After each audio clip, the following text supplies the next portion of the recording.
but I it know. was totally fine. It was no big deal. Yeah. Right. Well, welcome everyone. We're really excited to have everybody join us. I am Melissa Ralsted. I am the Executive Director of the Wisconsin Museum of Quilts and Fiber Arts in Cedarburg. And we're really excited to be partnering with the Portrait Society Gallery to present this really wonderful artist conversation. We are all about textiles. The museum is all about fostering these conversations. And so we're really excited to be able to be partnering with all of you and to hear what all of you have to say. So with that, I'll actually turn it over to Deborah to introduce the artists. Okay. Thank you, Melissa. It's great to be here. I'm Deborah Bramer. I'm director of the Portrait Society Gallery. And thank you for joining us, everybody who's watching and the artists who are participating. It was wonderful to collaborate with the Wisconsin Quilt Museum for the first time. So we're really excited about that. And I'm excited about this panel because, as we said earlier, I haven't met 3 of the 4 artists. COVID has prevented any personal gatherings, and you all live out of state, so it's great to see your faces. Just quickly, I should tell you a little bit about Portrait Society Gallery if you don't know about it. We're entering our 11th year on the 5th floor of the Marshall Building. And despite the misleading name, Portrait Society is a broadly based contemporary art space with a progressive program. It involves the intentional and steadfast crossing of boundaries of economics, education, race, gender, age, art genre, whatever. The impetus for Seams was inspired by the 3 textile artists that Portrait Society represents: Rosemary Ollison, Sharon Carey Harlan, and Nirmal Raja.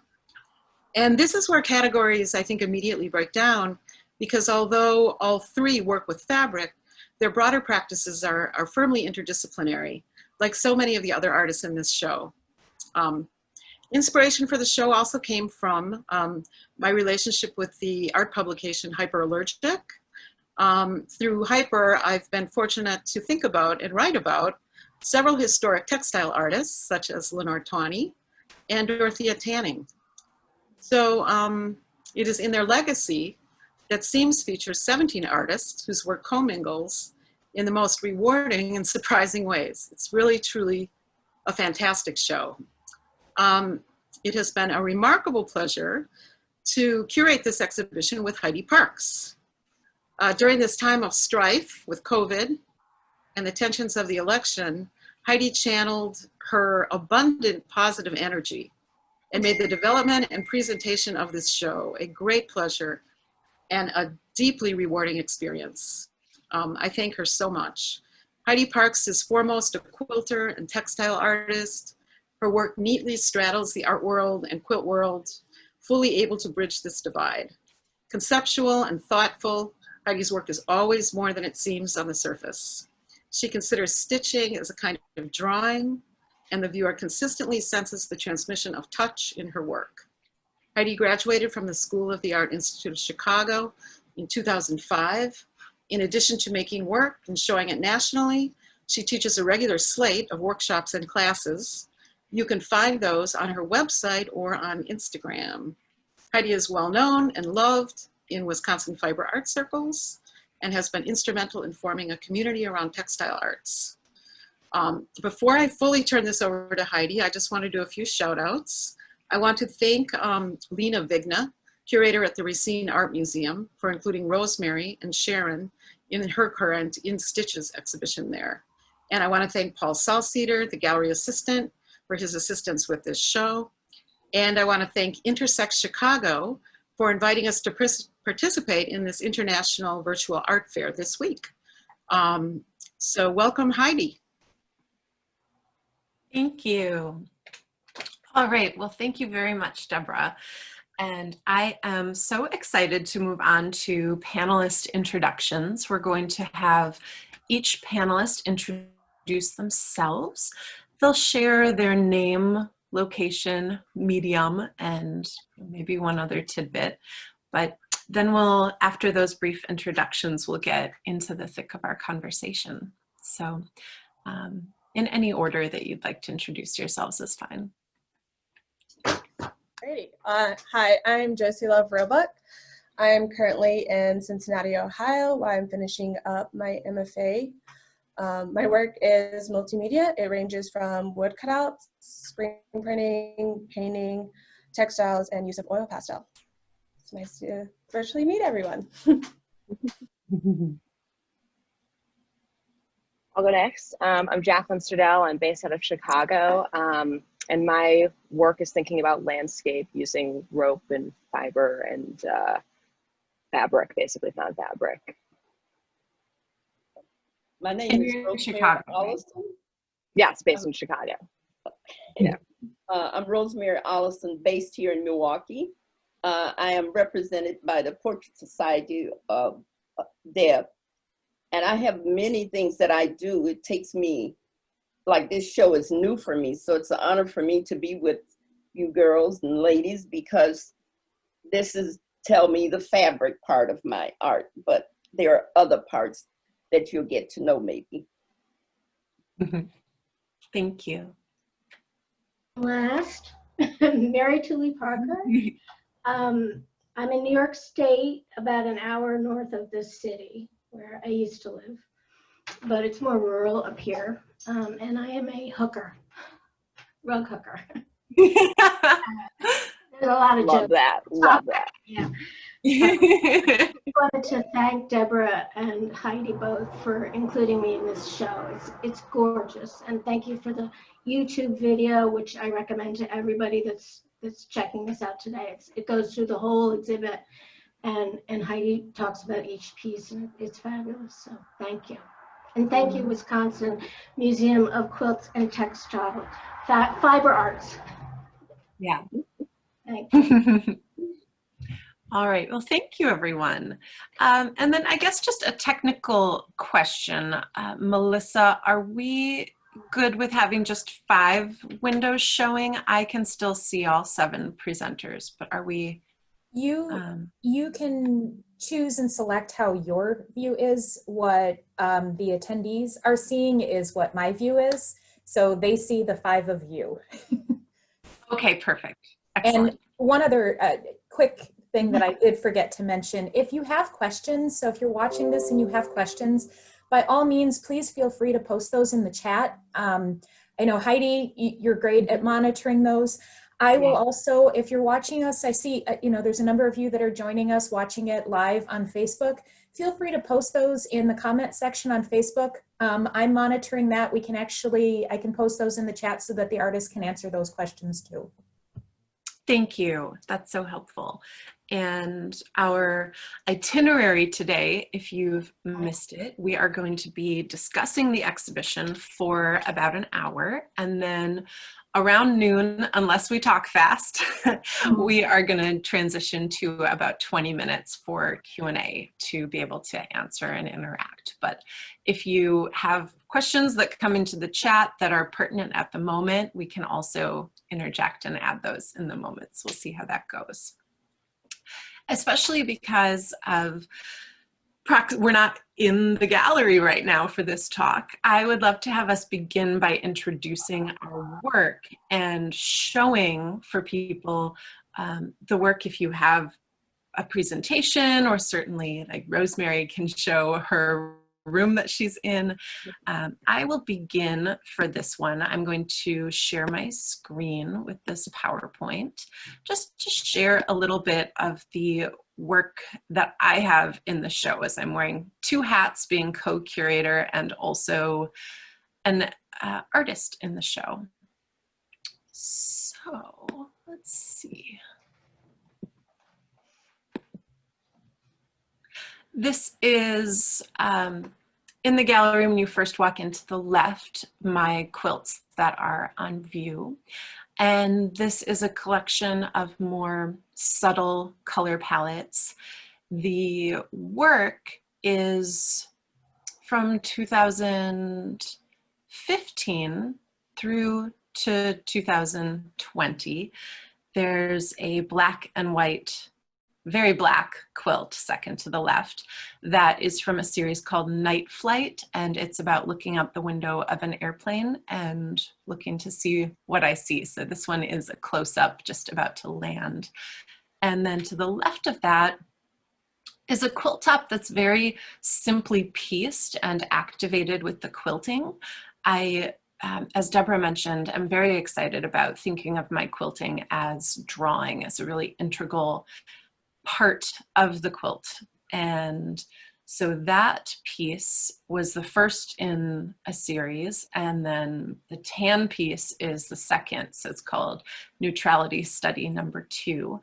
And that piece has a technique called pleating, where I've folded and sewn through a lot of the fabric to create a texture, but I haven't done a lot of cutting on the quilt. And then there are a lot of knots as you get up close to the quilt. And then to the right is a piece called Magical Thinking Attempt number 1. And we'll get into that piece a little bit more later, but it's about me being really reflecting on my health and thinking, is there a way to make art about my health that can actually improve my health? So this is the hallway, and there's a beautiful piece by Rosemary that's right across from me. There's also a piece by Madame Chino closer on the screen, and a piece by Charles Queen at the end of that hall. And then this other piece that I have is Engaging the Floor, quilted, that's on the floor. And you can see that a little more closely. Here's a close up, seeing more of the stitching. And then this piece is in a different hall, and it is really my response to being in quarantine and to the pandemic itself. This is something that I made as a diary over 100 days starting on April 7th. So that's just a little close-up of some of the work that I have in the exhibition and that I'm practicing. So who's ready to share next? Again. Let's see, let me share my screen.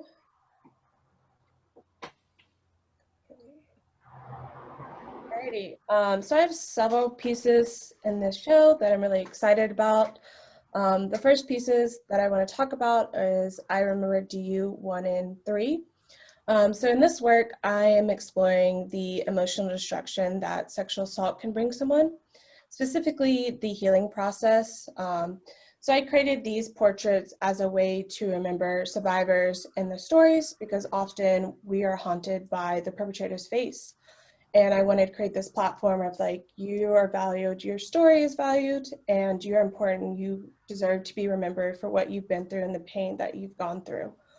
So that's why I've created these pieces. I've incorporated soft pastel, oil pastel, charcoal, along with acrylic paint and stitching to just really, you know, symbolize the messiness that a survivor goes through, and just this piecing together of this story if you don't remember what has happened to you. And also the act of me sewing is just a symbol of how survivors relive and share their stories over and over again. So that's really important in this body of work of mine. The next piece, similar, it's titled I Forgive You. Again, it is exploring the emotional destruction that sexual assault can bring someone, but specifically looking at the healing process. So everyone's healing process is very different, but for me, my final step was to forgive my perpetrator for what he had done to me. In order for me to get back to a normal, healthy life and to not be angry anymore. So this is kind of why I created this piece, in order for me to be okay and not be angry anymore. So this piece is slightly different. This is a wood cutout. Again, sewing into the wood just to symbolize how a survivor relives and tells their story over and over again. But this piece, I started to experiment a little bit more.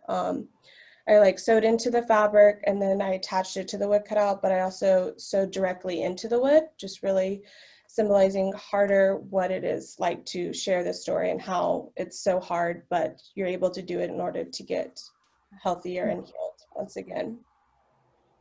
So my other two pieces in the show, No, I Don't Speak Swahili, slightly different. So my subject matter kind of shifted in the spring, but really shifted this past summer. So the next two pieces are focusing on the complexities of identifying as being biracial, along with the prejudice of the African American experience with accepting and denying that is rooted within my own family. So I am biracial, but I'm adopted by a white family. So there's been some love and some joy, but also some stories that I've just now discovered that really deny the African American experience that I'm beginning to explore within my own work. But this piece specifically was about one of my students this past spring. They said some insensitive racial remarks to me, and I really wanted to depict what this felt like, what this person perceived me as, and how I'm able to overcome it and rise from it. That is why there's floral elements in it, just really, there are oak trees, so just symbolizing that strength to be able to stand up and accept, no, that's not who I am, but I'm gonna rise above it. So the next piece I have is Seeing and Hearing the Truth. This piece is specifically about a conversation I had with a family member, just how we have different views on political stuff and how we don't see eye to eye, and how it always kind of turns into this big argument. And like, for instance, this piece, I had to put this person on mute because it was a phone conversation. It's just like, we couldn't hear my side, and it was hard to hear his side, and I was just making faces while on the phone and just like, oh, I don't want to talk about this anymore. You're not believing what I'm saying, and so forth. They're also just really frightened because what I was posting on my social media was changing younger people's mindsets, and they were starting to realize what I was saying was true, and they were questioning their parents, and that frightened that generation. So basically, this is about my frustration of being silenced and no one was hearing what I had to say and the value behind it. That's kind of the gist of my work. Thank you. I can go next. Wonderful. Well, do you have pictures of some of my work too? No, I do not, but Great. I also thought that was what was happening. So yeah. yeah, I was a little confused. I think that's all the PowerPoints that have been prepared for the day. Actually, in this show, I have leather quilts, I have some drawings, and I have some wearable art. But I'm especially fond of the leather because it's a lot of feelings in it, and I can work with it in many ways. And one way in which I work with it is I actually cook it or boil it, and it looks like spaghetti. I don't cook, but I do cook leather. So what I do, I take real hot water, and then I have to sample the leather. You put in one string, and it could go real fast, curl up real fast, or you could put it in, and maybe sometime I can go for a minute, and it still doesn't curl. So you'll see in the quilts that some of leather is curly and some is straight. And I just love leather, and I cut strips of leather, and I love circles. So you'll see in my work, I have a lot of circles, but I don't let anything go to waste. So after I've made the circles for the quilts or whatever I'm making, I take the little part of it. I learned that if you cut a certain way, that it would still remain, and then you come out with these little designs. So you'll see I make jewelry from that. I don't let anything, like I say, anything go to waste. Now then, when it comes to the wearable art, I from Goodwill, thrift shops, and gifts, I use denim. I love denim too. I guess I love almost all things, but I do love the denim also. And what I do, I get the denim and I actually put bleach on it, and you get the different colors. Then I wash it, and after I wash it, then I'll take scissors and make little holes through it. And then I wash it again because it ravels sometimes. And then after that, I'll embellish it. I usually follow the lines of the seams, and I drop glitter on that. And then after that, well, for the ones that I have in this show, I actually taken a quilt and I cut the circles from the quilt. So when you have the circles, they are different colors and they come out real beautiful, but that's because I cut it from the script. I didn't put it all together, just one by one. And I guess then I do some drawings, and I guess it's, I started drawing in 1993, and actually I was sexually abused, a battered wife, and that was my way of getting all of this out of me.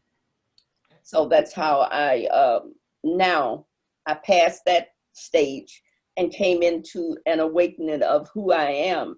And all I do many things, but I do it because I really just follow the creative imagination that I've done. A lot of times I create and I don't have any idea, but I have been following Heidi for the last 5 years. And so I came up with some strange ways of not being able to do what she does, but, you know, just to copy a little, the idea. Being inspired by each other, very much. Yeah. Thank you, Rosemary.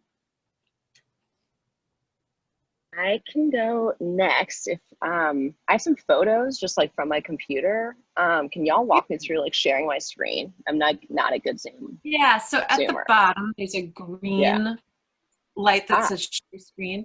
And what you want to do is probably either share your desktop and then you can navigate from there, or you can have something already open. And then when you go to share your screen, perfect, you see it. Is it happening? Yeah. Mm-hmm. Yeah, we can see cool. everything. Okay, great. Yeah, so this is the piece I have in the show. It's called Melancholy of Always. And this work I also started in quarantine, and it was so earlier this year. And probably like my most colorful work up until that point. And I was really interested in the ways in which history is told to us in like a form of storytelling. And there's sort of these grand narratives that are told over and over. And to me, it was a lot like mythology or religion or something like that, where I'm constantly questioning like what is actually more true or less true or what have you. And so I wanted to go back into like, what is the American essence? Because I was kind of having this, I was like bumping up against my own like American identity and like, what does it mean to be an American in 2020? Especially like an American artist, and like, you know, what is that all about? And so the first American art movement are these great landscape painters, the Hudson Valley River School. And I was really drawn to them because it's kind of the self-proclaimed first American art movement, and they have all of these like deeply ingrained, like very American, like quintessential aspects where they're all about like expansion and moving west, and these paintings were used to think about that.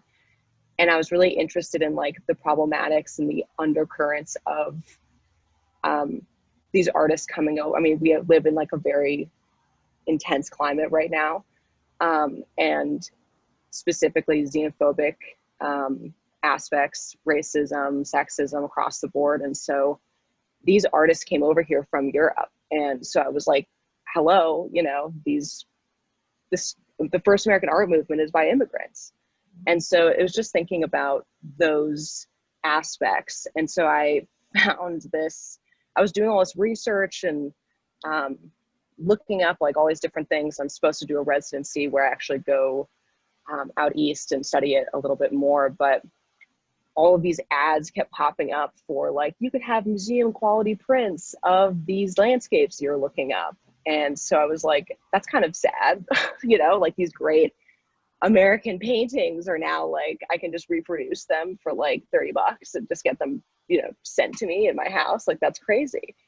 And so this is like what's woven in here is actually a reproduction of, sorry, I don't know what's going on, but of an Albert Bierstadt painting, and it's on a shower curtain, which felt, I don't know, somewhat important as we were learning to wash our hands again, and kind of returning to this domestic sphere, and thinking about it in a new way.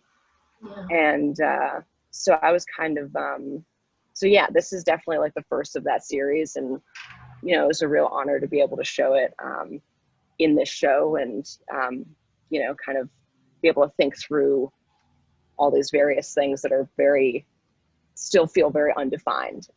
So yeah, that's kind of the work. And I do want to take this opportunity to also, thank everyone for this show and for organizing. And I think this is a really quite wonderful space to be in right now. It's like, you know, slight distraction, but also processing, you know.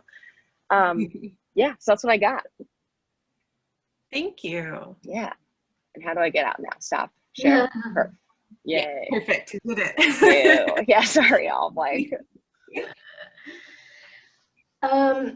Mary Tooley Parker, and I do rug hooking, and this is one. I'm not planning to screen share because, and I couldn't find the rug I was looking for before, Deborah, but so yeah, so I've been hooking rugs for about 20 years, and rug hooking is it's been called the one original American folk art because it really developed along the coast of North America, Canada, and the U.S. And it's a real hands-on kind of work. I mean, you're using, you know, this, it became popular in the middle 19th century where people had feed sacks available, and they would just take like a piece of chalk from the fire, charcoal, and draw a pattern of their house or their chicken or something, and make a rug that was to keep their floors warm. I mean, very practical, from their, you know, cast off clothing, from their wool, you know, Sunday best suits, or whatever, just like with quilting, it was like the original recycling. And it was really just a way for women to, you know, do something useful, but really express themselves, you know, what they loved, a memory of their house, a memory of someone who died or whatever. So, you know, I really like that idea, but I've also done a ton of other fiber arts. I'm not trained as an artist. I was trained as, well, I mean, I was trained as a dancer, but this is a different kind of art. So I didn't go to art school or anything like that, but I've always been interested in fiber art, and I incorporate a lot of those things in my hooked rugs. Like I spin, I weave, I dye the yarn. Like, you know, I use different types of rug making techniques from the 19th century. This is hand spun yarn that's coiled. So, and there's, you know, there's some artificial yarn. I use cotton or whatever I have at hand. I mean, that's the great thing about rug hooking. When I first started, I just went to like the Goodwill to get, you know, old sport coats and stuff. So yeah. It's a great pastime if anybody wants to try it. Well, thank you. So the next question that I would really love to pose to everyone is around the softness of textiles. And even though I've been working with textiles for a long time and kind of moving between art world and quilt world, I think that this exhibition was one in working with Deb and just deciding like, which of my works to show and which of, you know, looking at other artists and seeing their body of work and then choosing amongst so many beautiful options, you know, which couple of pieces we're going to add. We found ourselves wanting to accentuate the softness of the work and gravitating towards things that, you know, moved or had a more organic silhouette. And that was really interesting to me. And I think it connects a lot to a collector and in their home having rectangle, rectangle, rectangle. Oh, something that isn't this hard rectangular shape. And how can that be a really incredible breath of fresh air within a collection? We're also very interested in the portability of textiles, in the inventive ways that you can display them. And so I wonder for each of you to spend just a minute or two talking about how you've navigated some of those softer aspects of working with textiles. And have you noticed a shift in the last few years in the art world and them being more accepting of soft work, or anything that springs to mind in terms of that softness, that soft aspect, and being slightly different from some of the other things that are often in galleries and museums? And we could also just change it up with direction. We could have Mary share first. Okay, I'm ready. Great. You know, it's funny because something that I talk about a lot is, I saw this program that was, I think, on PBS, where they were looking at the science of, brain research, and they demonstrated that a whole different part of the brain is activated when looking at a textile versus looking at a piece of art.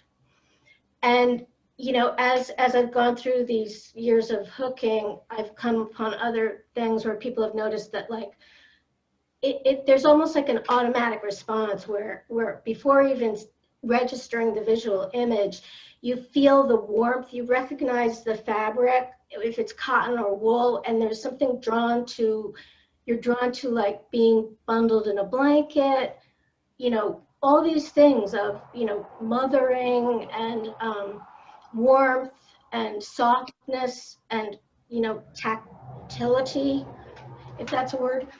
And, it's like, I've had a lot of work in shows where people and children, but anyone will just automatically walk up and touch, which I love it. I mean, they're rugs, they're really indestructible. So, people are just so drawn to it physically, whether it's the softness or the recognition of, oh, I know what that is. I don't know what kind of paint that is. I don't know what kind of ceramic or whatever that is, but I know that's, a blanket.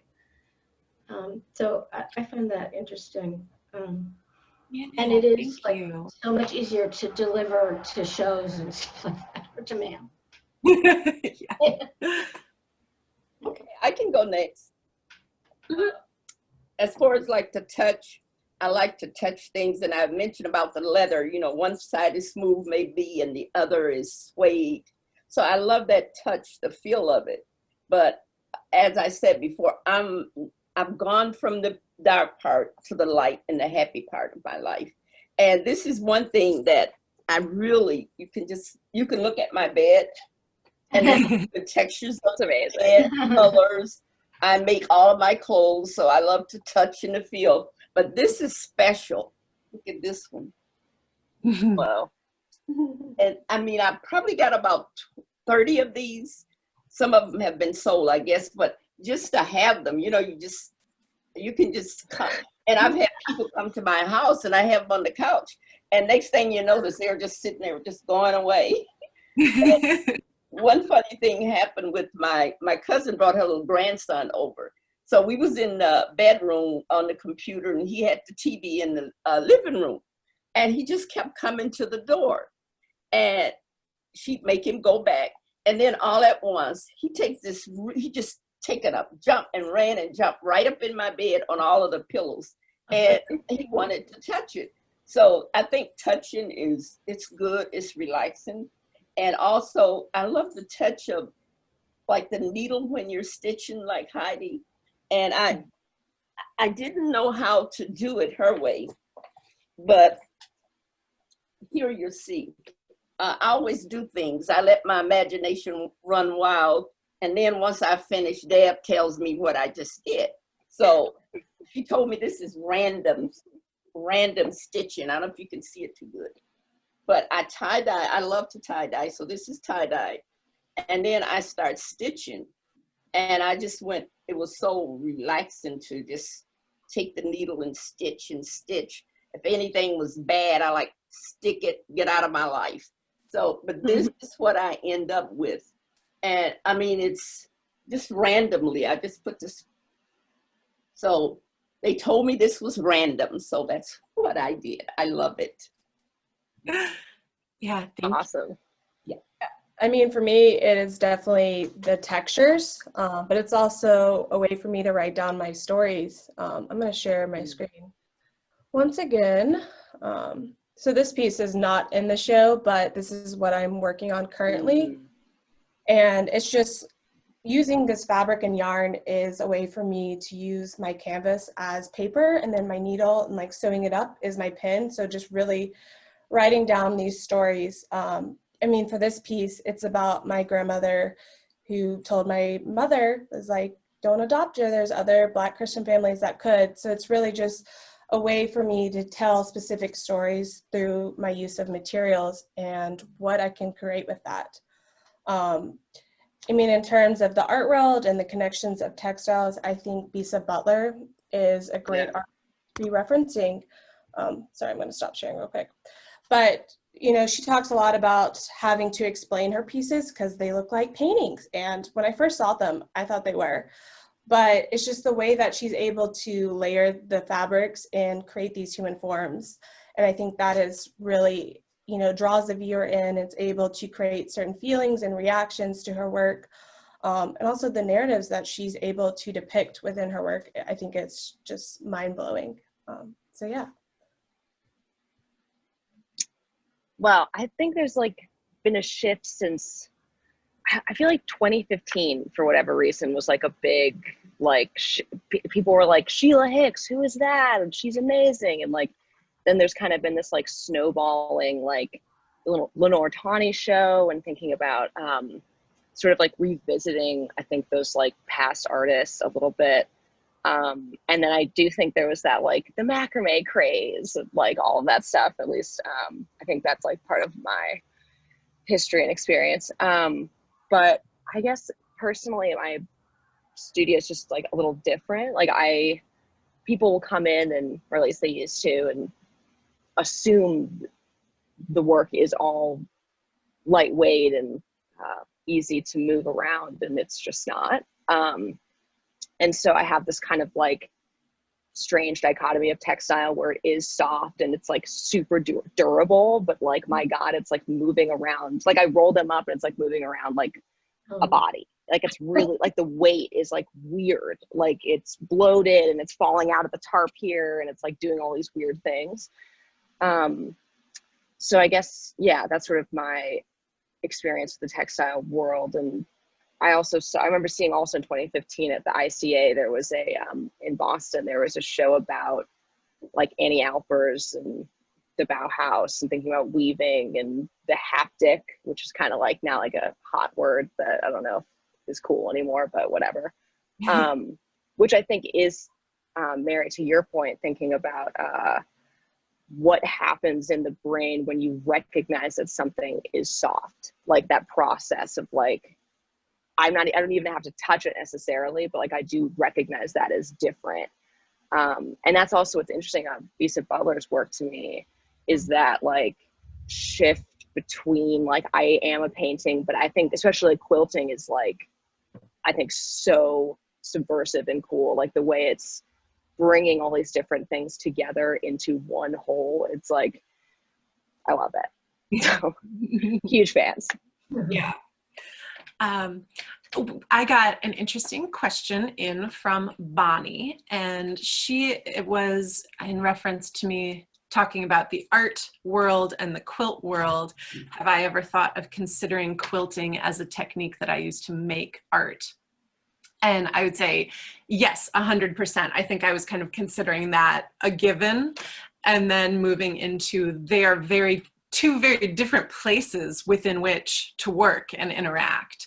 And when I apply to be at QuiltCon with the Modern Quilt Guild, or a setting like that, when I'm giving a lecture to a quilt guild, that is a really different feeling sometimes from giving a panel discussion here or curating an exhibition for an art gallery, and that it's just interacting with those different types of people and those different settings, different histories is so interesting. And I think too, kind of circling back to both Mary and Jacqueline mentioning that different feeling that a person can get from a textile. It's amazing to me, even when I am taking an Uber, which I used to do, I haven't done in months now, but when they ask me, hey, what do you do? Or where are you going?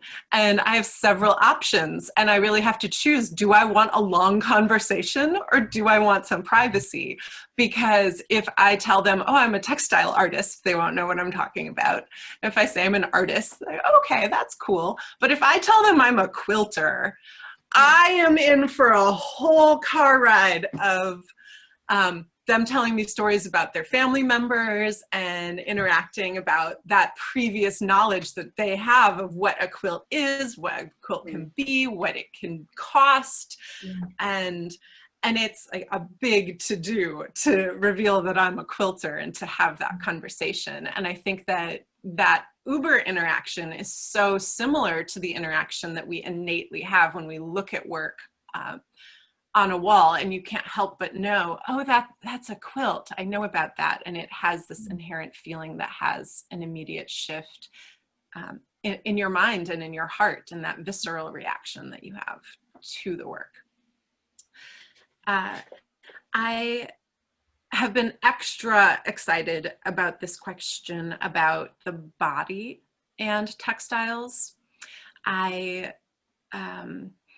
Jacqueline and I are both graduates of the Art Institute of Chicago, and so it's fun knowing that we probably both worked with Ann Wilson at some point, and she does amazing work with hair and referencing the body by using physical materials from the body.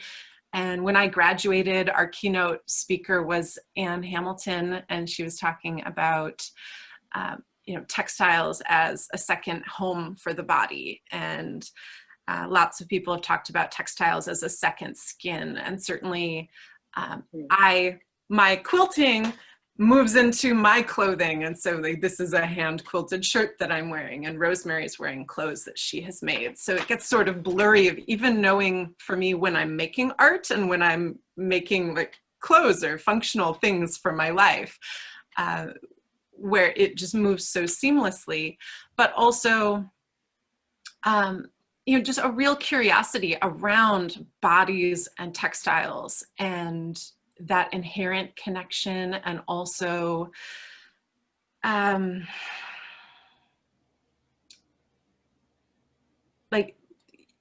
what that brings up, and is there a connection to the body with your work?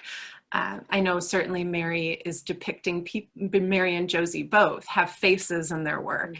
And I'm just really looking forward to hearing everybody share a little bit about bodies and textiles. Can I just also say one thing to what we were talking about before a little bit? Sorry, not to. Yeah, totally. But I was just thinking about like quilts and textiles and like how there's those like hierarchies of like art and craft or whatever, and sort of like, I think it's all about like perspective from like how history has sort of like referenced what is craft and what is art or whatever with a capital A. And I think it's really cool that textiles have always been able to kind of like traverse that line between like design and art. And I think that's like really, really powerful. Or even like when you think about, especially like thinking about quilting as like a form of abstraction or painting or portraiture, and like Guy's Ben quilts, people say like there's a lot of connections between people seeing those and then being like abstract painters. And so it's kind of like, I think there is this give and take. And then just for whatever reason, like history has decided that like they're compartmentalized in a particular way. So that was my hot take on that. Thank you. And then, yeah, body question. Would you like to move into that one? Oh, sure. Happy to. So yes, the body is a really interesting place, I think, in regards to textiles. Like we have been talking about clothes and how there is this innate sort of like reference and understanding of like humans to cloth. Like there is that sort of recognition. In my experience specifically, I think about the body in motion and in action, and it's more about like movement for me in the studio. The body is like, you won't see it in my work. You'll just see like the remnants of, and so, yeah, that's kind of how I feel about that. I mean, for me, I am depicting either full figure or just the portrait of a figure. And that is very important because I'm depicting a specific experience, whether it's been a positive one or a negative aspect on either myself or others. And I'm depicting like this raw and messy human experience, this pain and triumph over a traumatic event. And I don't think I could do that without showing a portrait or figure, because that person or myself has been through that. I can't tell that story truthfully if I don't have that figure in there. And my work is about telling the truth and educating on that truth. So that's why it's important in my work. Yeah, thank you. Okay, I'll go next. Actually, like Heidi said a few minutes ago, like you tell some people textile, I'd never heard of it, never knew anything about it until someone told me. Adeb started referring to some of my works. But what really, I'm just a person that I give myself permission to explore, to create. So anytime I see someone doing it, maybe I'll see it on TV or in a magazine, then I like to do that. And so I do it, but I do a lot of things. The drawings, the paintings, and I do have some pieces that there is the body of a person in those. So I just have a variety of things. So I never thought of it in the concept that we're talking about right now, but it's a learning experience for me, not just that I can do it, I've done it, and then somebody tell me what I've done. So I just give myself permission to whatever come to my mind. I'm at an age where I'm free, and I'm not doing it because this is what it's supposed to be. I'm doing it because it gives me freedom of expressions. And so it's just a part of me to create. I have to. Yeah. Yeah, I agree with that. I feel the same way, like just, knitting and weaving and whatever it is, just, but,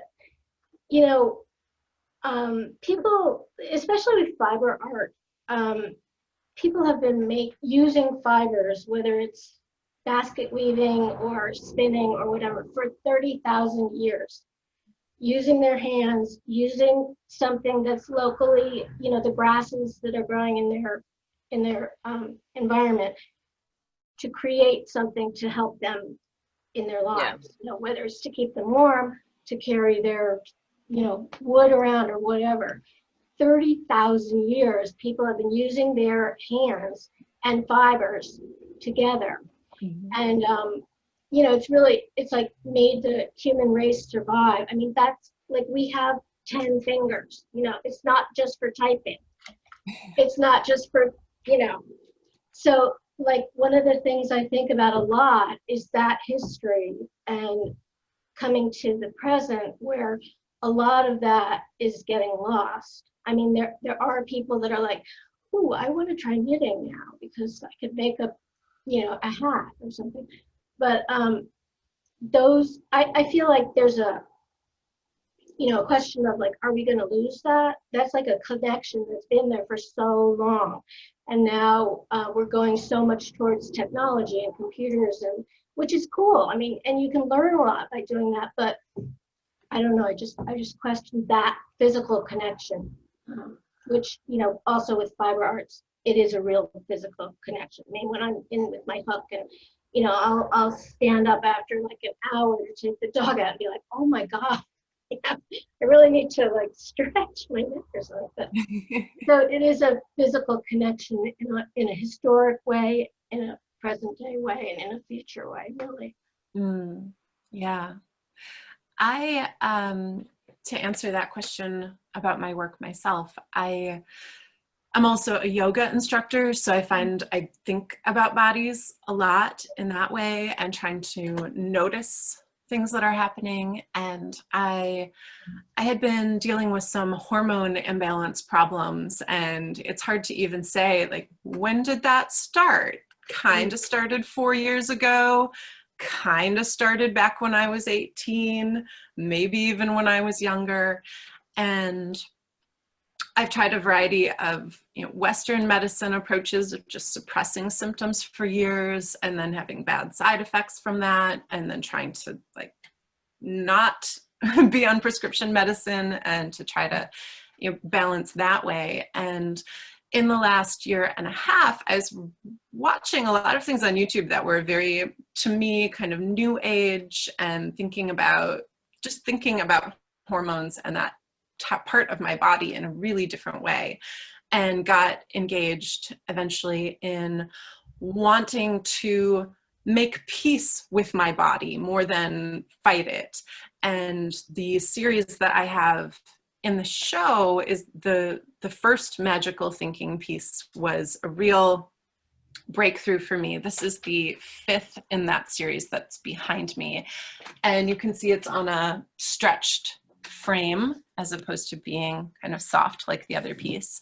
But they're all naturally dyed with my menstrual blood, which is a big emotional mental hurdle for me to decide to use that material. It definitely felt like a leap further than like my professor using hair. But it's really been remarkable in working with that material and creating things that are beautiful, I think, that are beautiful with that material. Trying to push it in that way has for me really been a level deeper in connecting with my body and my art, and telling a story about my body that's been very painful for a long time, and also seeing that as a modality to be better. And it's incredible that it's helped me to be a better advocate for myself with my doctors and the people who are giving me medical advice. I think something about really getting my hands dirty and making something on a grand scale like this, work that is so big as well, has just helped me be a little bit louder as I try to balance Western medicine and other types of healing and modalities for improving health. So that's been a big body aspect for me in 2020, for sure. So, oh, I got it. It came up. Okay. As we move in now to our final question, it's one about looking at the exhibition as a whole, if you have any closing thoughts. And also, we are getting some comments in the chat. And so if anyone has seen a comment in the chat or a question, we can sort of even meld this last question. If there's a comment that you would like to respond to, you can incorporate that, or you can just talk about what it meant to see the show as a whole. If there was something in particular that resonated with you, or I know for myself, I feel like I learned even more about my work by seeing the show and seeing this other work that it was next to and my fellow makers. So yeah, any insights along those lines?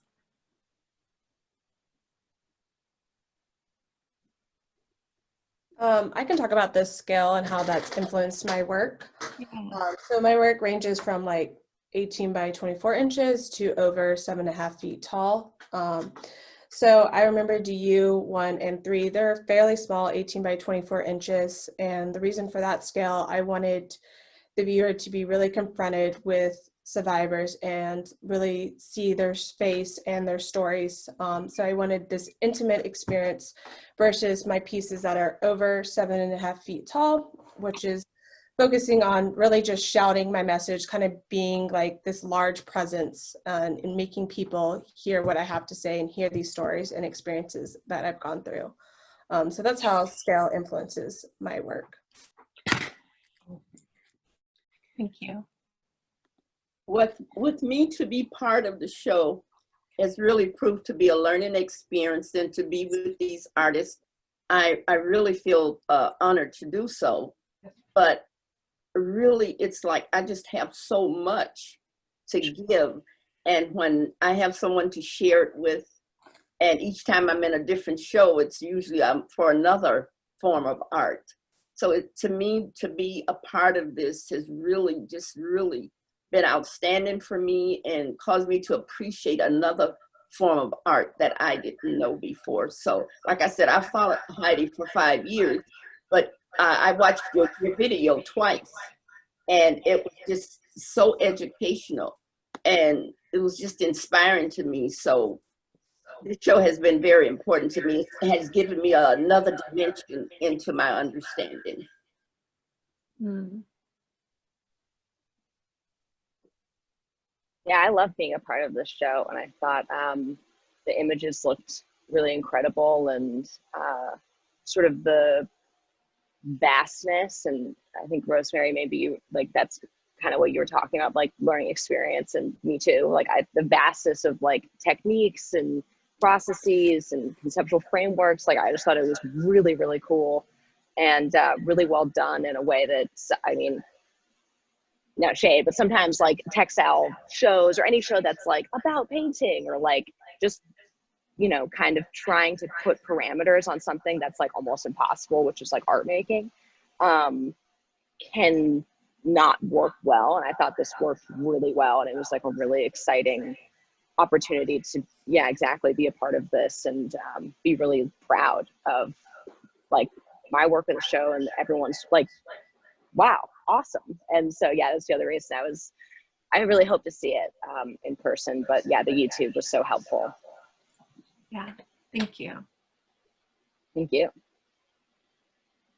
Yeah, I mean, I was going to say, and that's just right going after that, that, you know, if anything is going to show that, you know, there's really no difference between fiber art and art, it's this show, you know.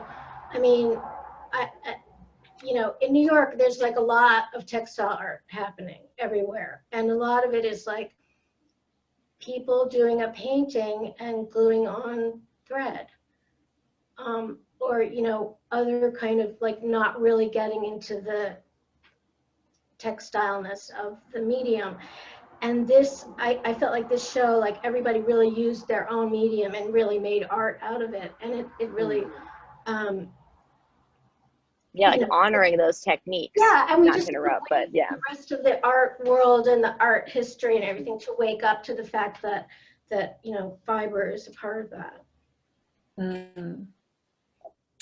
I feel like I look at the arc that I've seen, you know, since I was in art school, or since the early 2000s when I first saw the quilts of Jews Bend and was so inspired by them, that, you know, for a while there was this movement of, look, you can appreciate a quilt just like a painting, and it can be on the wall just like a painting. And I feel like one of the things that Deb and I really tried to do with this show was to say, actually, it can do something more than a yeah. It doesn't have to be like a painting to be good or worthy or interesting or in certain spaces or not in other spaces.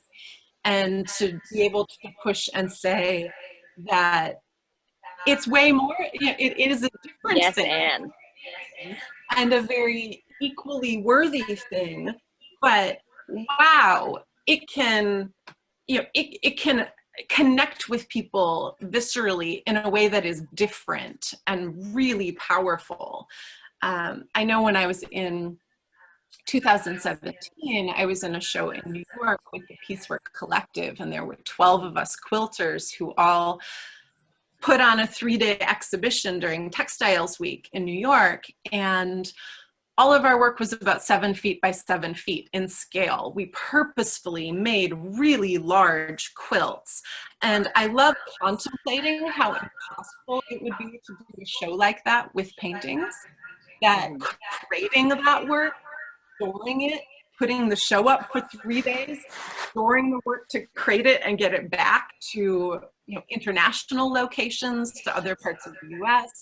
And instead, like me and a lady from England and other quilters from all over, we just put our quilts in our carry-ons and unfurled them at the exhibition, and there, you know, it was done. And there's so many aspects of that that I really love about working with quilts. And Totally. find Well, sorry. textile work so powerful. Yeah, Jacqueline. I mean, painting is on canvas. You know what I mean? It's like, I'm always like, you were there. I mean, it's there first. Like, you know what I mean? Like, you can't like get away from that. And I have this like very specific memory of being at the Guggenheim and talking to the curator about the Agnes Martin show. And I asked them like about the grid and thinking about textiles and thinking, because I was also at SAIC, so I was very like ingrained in that history. And so I was like, you know, can you kind of expand on this idea? Thinking in like a very positive, this is a positive question in my mind, right? Like I was like, I look at these grids and I think about textile and cloth and like a sort of mirroring of the canvas that this painting is on. Like, can you expand upon that? And the person was like, this has nothing to do with textile. It is in no way, like very defensive almost. And I was like, that's a cool thing. Like that's like opening up her work for me. And I meant it as a only positive thing. And yeah, it was really quite interesting to be like, and I was like, I don't know how you can get away from the fact that it's on a woven substrate. So that's my. Yeah, like the one that has the video in the show of the close-up of the textile. It's a grid. It's a grid, yeah. Yeah, like, you know. I'm with you. You know, we're getting a bit of an echo, and I wonder if maybe one of Deborah's things could be muted, and if that would get rid of the echo. If we could mute Deb. But yeah, you know, similar to what Jacqueline was saying when Mary was talking about computers and their influence, I immediately began to think about like the code from computers is because of a weaver and that binary code. Like there would be no computers without weaving. Yeah. And that I think is such an interesting layer as well. It's one of the I responded so positively to Josie's work, especially because it's a painting, but the way that we can see the stretch on the sides of that large piece that you have, to me, it like just gives me goosebumps to see how it's a painting on canvas and it's so obviously a textile, and that you've let us see that and shared that aspect of the work. And then the yarn that you have and the way that you painted with the green, how it looks like yarn and a tree at the same time. It's just this incredible merging of the two. And I think a reminder that that painting is on a textile. Yeah, and I appreciate Jacqueline's, the big yellow piece. I love the big pieces. I did a quilt, I guess my first leather quilt was 10 by 10, but I also had a leather sculpture that was 30 feet. So now what I'm doing, after I saw your work, I already started getting strings and out. Yeah, that's awesome. And that's how I do things. And I mean, I was just overtaken. I asked Deb about that. I was like, wow, this is big. I like this. And so I checked all. Thank you. Out, so I really appreciate your work. Thank you. And that's what I do. I copy. Yes, yeah, absolutely. Exchange.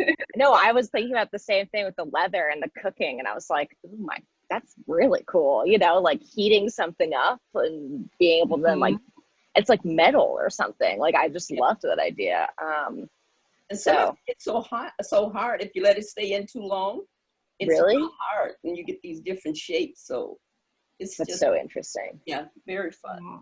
Cool. Yeah, we're getting a couple questions about materiality as well. And so Jacqueline, I would love to know a little bit, how do you source all of that heavy rope? Are you able to find it used, or are you getting it new so you can have the colors? Or like, what is part of the process of amassing 200 pounds of material for one work of art?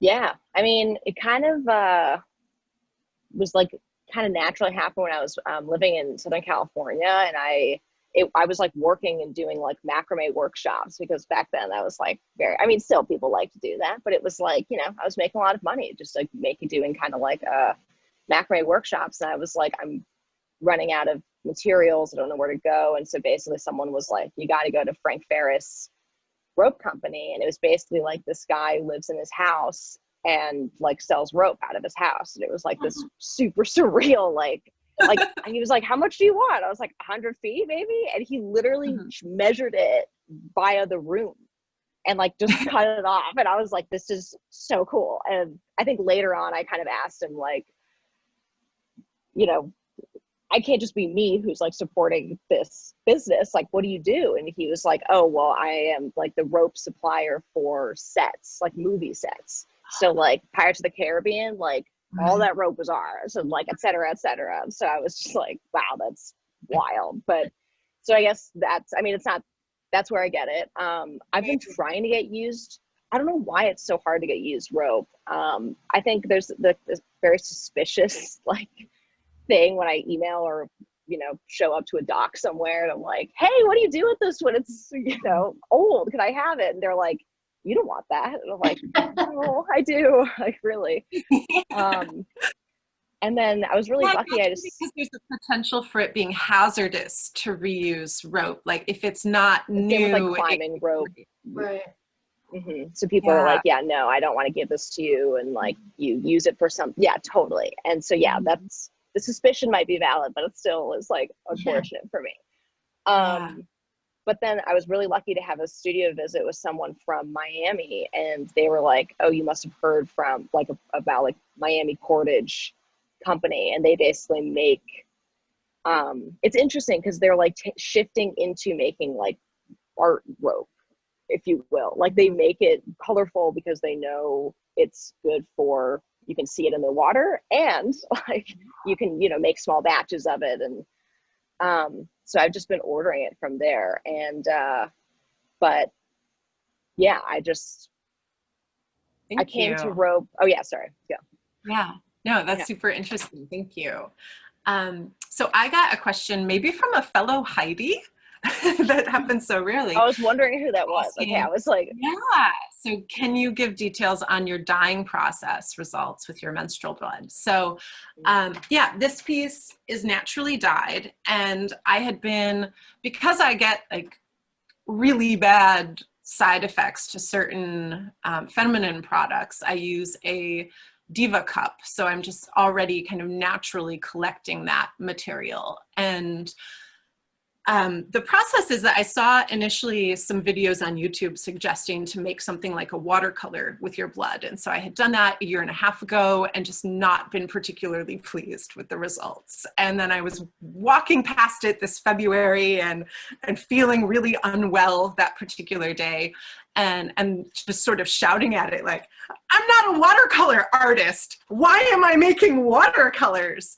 And so I took a plastic Tupperware, like something repurposed, and threw some fabric in it, and then emptied my Diva cup into it. And I thought, like, I guess I'm making a quilt with this material. And it's been an interesting process of being really frustrated that it actually washes out really well. But knowing that I have clothing that proves it doesn't always wash out well. So I began to heat set the material. So I would paint on it, especially the piece in the show. There are a lot of circles and other shapes. So it's kind of a combination of using a paintbrush to paint on the dry fabric, and then realizing that if the fabric was wet first and I painted on it, that then it would bleed in these really beautiful, interesting ways. And like how cool that the paint can bleed, like on top of that. And then there are also some like mono prints with a pad of just pressing that into the fabric to create some of the shapes.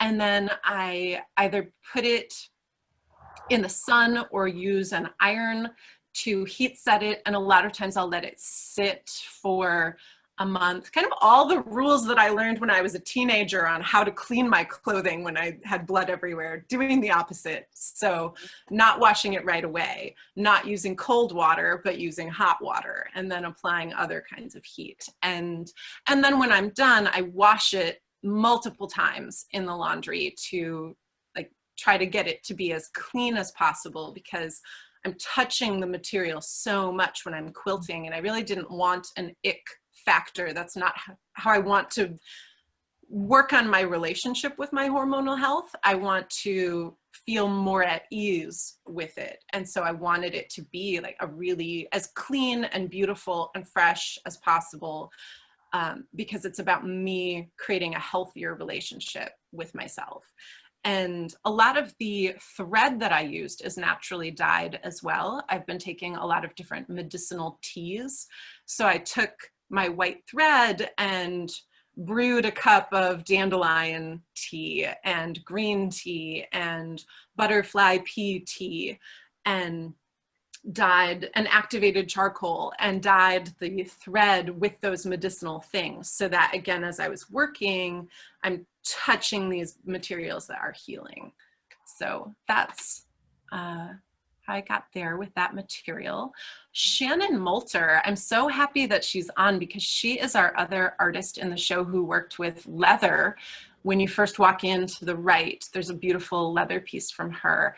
And she has asked the question, textiles, fiber, leather are all materials requiring specific knowledge and investment. How do you all think about mentorship, lineage of techniques, and the time they require to wield? So I love that question. Does anyone feel ready to jump in with that?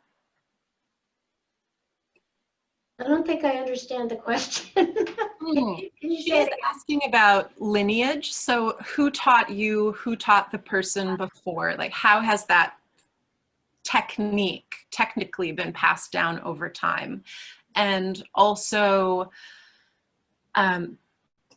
oftentimes work with textiles can be very laborious, that it takes a lot of time to make. So her question is about time in multiple ways, the passing down of the technique over time, and also the active time that you spend making the work. Some incredible background around Shannon is that she went out of state to learn traditional boot making techniques with leather, so that she can be working in this very traditional, very precise way in her work.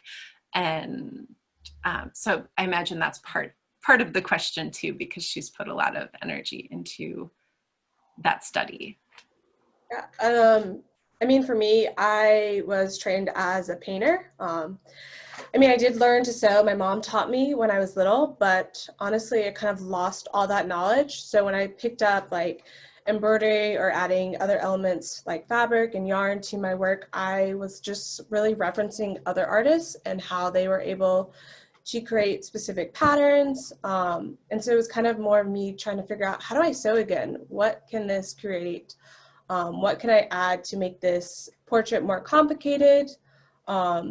So I've taken like inspiration from like other embroiderers artists, Tomasi Jackson, Bisa Butler, obviously, Ebony G. Patterson, and kind of figuring out what works for me and what I'm trying to say with my work. So they're really, I mean, I guess my mom kind of passed down sewing, but I don't really remember what I learned from her. So it's kind of more of like a new learning experience for me, and like, what can I create with this? What does it look like? So yeah. With me, I don't really have training, and everything I do is usually by a coincidence or an accident. The way I did the leather, my brother wanted me to make him a leather vest. And since he was so generous with me, taking me on cruises and all of that, I felt that I got to make a leather vest. And so I got from the Goodwill, the leather pieces, and I started cutting, and I found these super magical scissors at Goodwill for $3.99, and they just, so I started making, to make the pattern, and then it started looking really pretty. And I didn't want to cut any of it off. So then that's how I got started. This looks like this is a pretty good thing. And I did have to go buy a heavy duty sewing machine. Yeah. And so after that, it's just in the first quilt that I really made leather, all leather, was 10 by 10. So, and I made it in a little space like this. So I don't have a studio or anything. So mine is just God-given talent or gifts, using my creative imagination. It's just that I don't really think about it. I just follow what's my imagination. I imagine it and it happens. So I don't spend a lot of time with mine, but that's not really something everyone would be able to do. I'm not planning on doing anything. If someone said, make me this or do that, I don't take commission work or anything. So it's easy for me because I just go with the flow. Yeah, Rosemary, one thing that I think you do so beautifully is you sharing about being inspired by my work or your curiosity about Jacqueline's approach, and that you just always keep your eyes really open. It's kind of a cooking thing that I learned years ago of like, steal with your eyes. If you go to a restaurant and you taste something really great, you have a few clues as to how to make that again. And like with the leather, believe it or not, I remember someone having a cigarette and they burned a hole in their leather. So I'm like, well, so heat changes leather. Yeah. I didn't pay but a few dollars for the jacket or the pants. So let's see what happens if I put heat there. So I'm like a child. I'm not afraid to, even like with the computer, so a lot of older people don't want to be bothered. Well, I'll push a button and whatever happens, I learned that. So I'm just not afraid to really use my imagination. Yeah. I know for me, I certainly grew up in a family that made quilts. My grandmother, like by the time I was 2 years old, I owned 3 quilts and had that family history. I also learned a lot about sewing when I was in junior high and took a home ec class. And that was a really powerful moment for me where I wanted to learn so much more about how to use the sewing machine. A somewhat more recent exploration that has a really powerful lineage for me is that when I was in art school, one of my favorite roommates was from Seoul in South Korea. Her name's Young-ok Kim. And we just learned so much from each other, especially about cooking, to reference cooking again, when we lived together. And I hadn't seen her in about a decade. And so in 2015, I went to Seoul to visit her. And just 6 months prior, I had left my job as a high school art teacher to pursue being a full-time quilter. And it was incredible for me to get to visit her and see the fabrics and the approach to fabric there, and to also get to take a class on Korean patchwork. I took that class from Sam Zizarang, who teaches in a neighborhood called Insadong.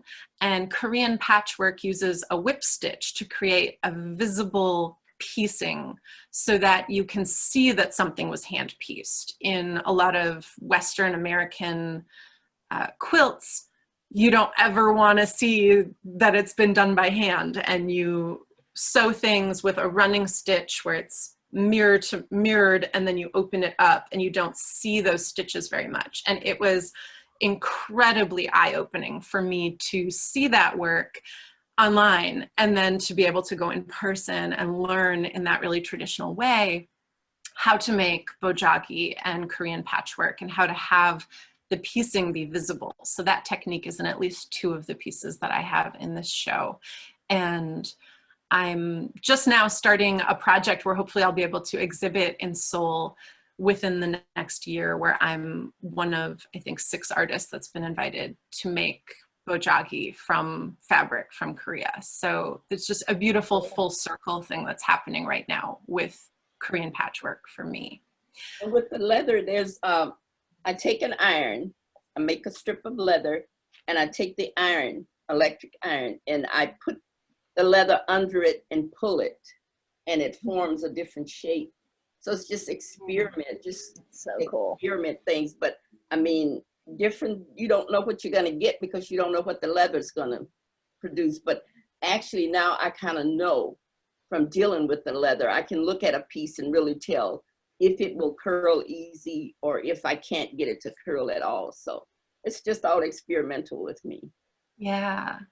So as we're approaching time, there are two questions that are really standing out around future visions for our art, new directions and transitions, as well as body care. So those I'm finding really interesting. We are at 12:20.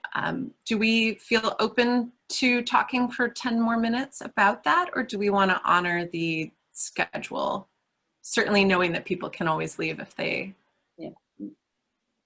Okay, so yeah, if anyone would like to share a little bit about either a future vision or about how they care for their bodies as they do this really repetitive work. And okay, and good, the museum gave an okay. All right, so yeah, if either of those questions resonates, or just any final closing thoughts as we have our last 10 minutes. Well, one thing I know, I'm going to go out and I'm going to find some ropes. Woo! Love it. I might get some leather. I'm pretty excited about that. Yeah, it's gonna be great. Yeah, I'm very excited. I know, I'm like thinking about it right now. I'm like, but, sorry. I I'm could like see lost a boiling little some bit. rope too. I think that's in your near So future. cool. I know. I was like, genius. Like a hot plate. Love that. As far as like caring for my body, I was an athlete for a long time, and so it's like a very important part of my life to I do a lot of yoga actually. The mindfulness has been super helpful for me. But I think it's like, yeah, it's super necessary. I mean, especially, and actually Ann Wilson is the one who said this to me like early on. Like she was like, I don't know why there's this idea or sentiment that artists are not physical people. And, you know, she was like, every time I go into the studio, I stretch, I, you know, kind of warm myself up basically to do like, and I think Molly, you said that, or like earlier, it was just kind of like, or Mary, excuse me, I'm so sorry. You're like, I have to take my dog out. Like I have to go on a walk or something, right? Because it's like, you have to release like your neck and your, like even this morning, I was like, wow, my thumbs, man, like that's tough. So yeah, just like tons of yoga and like PT, honestly. And it's like not cute, but like people are like, why are you doing this? So I'm like, oh, I'm an artist, you know? And it's like, people are like, oh, to me, and like Rodney McMillan once said something in like a interview, and he was talking about like how painting like this is so intellectual. It's all like neck and hand, and then pouring paint is like so physical for him, and it's like his whole body and like all of it. And I was like, yeah, that's exactly what textile I feel like a lot of times is like there is this movement. And Josie, correct me if I'm wrong, but I think you posted a video of your most recent piece recently, right? Yeah, and it was like that like movement, you like sped it up, and that movement between like grabbing something and then like putting it on and then like going back to that table and like doing this to like connect it, you know, it is just like so physical. And I think it's really, really interesting to think about preparing your body for like game time, if you will, which was like that studio Right. time. So No, I think that's really important. Usually for me, I don't really listen to my body. I'm like, you gotta work, you gotta go in the studio. It hurt. Totally. It's okay. But kind of recently, I've been taking, like, my last piece that I finished was about my hair. It was like 5 feet tall or something. And I had to take a 2-week break because my neck and my back and my thumbs, I could not feel them. They just hurt so bad. God, so terrible. Because half the time I'm like sitting on the floor, like a concrete floor, just like sewing away for hours and hours. And I like stand up, I'm like, oh my gosh, I can't bend my back, can't walk. But I've learned like you got to take that break even though you want to be in that studio. And like walking has been helpful, or just like a heating pad. Just like things hurt so much. And half the time, I'm like stabbing my fingers, blood's coming everywhere. Like, great. Blood, sweat, and tears. Yeah. Totally. Yeah, I You mean, know, it's beautiful. I Yeah, have a Zoom class.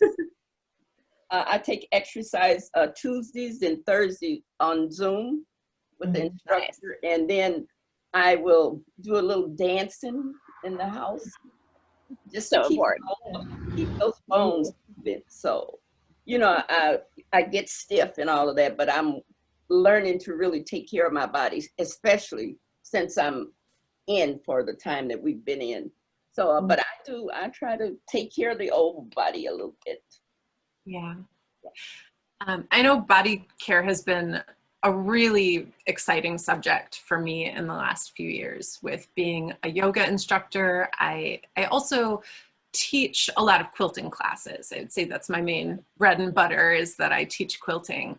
And when I teach quilting, I really feel a moral obligation to teach people how to care for their bodies when they're doing that. And that, you know, just extending your arm this way rather than this way is incredible for your shoulder, and it makes a really big difference. And thinking about thimbles and the tools that can protect your hands. I also do a lot of hand yoga, and I'm planning to have a lot more of that out on YouTube in 2021. Yeah. Please. Yeah. YouTube plans. Doing it. And I'm like, oh my gosh, my hands feel so much better. I'm so glad you got to try that. Yeah, it's awesome. I'm going to do a 30-day challenge in January and give people prompts for like what if you did something good for your hands every day for a month. And then after that, I'll have new videos coming out once a week. And it's just such a rich, really exciting way of caring for your hands and thinking about hands. And you know, Jacqueline mentioned PT, and I've also been doing occupational therapy. And what I try to advocate so much is that when you feel the first little bit of pain, that's the moment that I started to really pester my doctor a lot. And then, you know, it wasn't gone 6 months later. So then I really hammered it in, and I got to have some occupational therapy, and it was incredible. It made such a difference. And the kind of long-term difference of being able to talk with someone one-on-one about my particular routine in my studio and how I specifically can change that to feel better.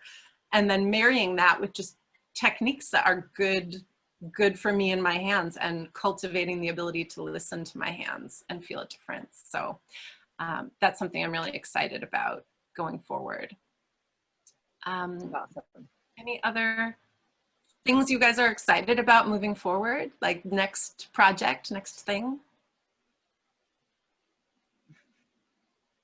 All right, well, that might be a good moment to sign off then. I want to just once again thank the four of you for joining us in conversation. I feel so lucky that you could be here.